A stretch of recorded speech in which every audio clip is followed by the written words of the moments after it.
अंधेरी रात थी। एक छोटे गांव में एक खाली घर की चरनी सुनसान हो गई थी। लोगों के कहने के अनुसार उस घर में कोई अत्याचार हुआ था, जिसकी वजह से वहां रहने वाले लोग भाग गए थे।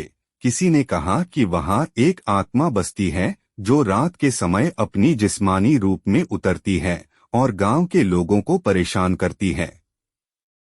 एक रात गांव के एक युवक ने अपने दोस्तों के साथ शराब पीकर खेलने का इरादा बनाया। उन्होंने तय किया कि अंधेरे के समय उस खाली घर में जाकर खेलेंगे। सभी उनके साथ चले, हालांकि वे सभी डर रहे थे।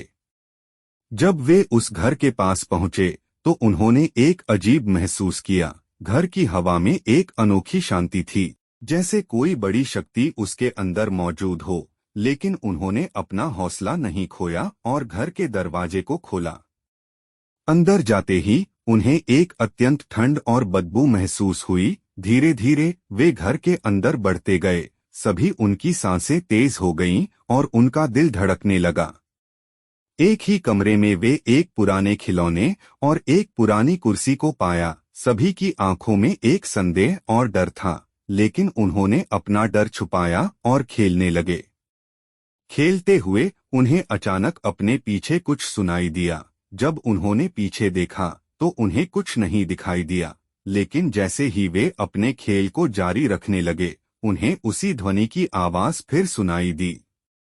धीरे धीरे ध्वनि उच्च होती गई और फिर एक आवाज सुनाई दी, कौन है? यह आवाज घर के हर कोने में गूंज रही थी।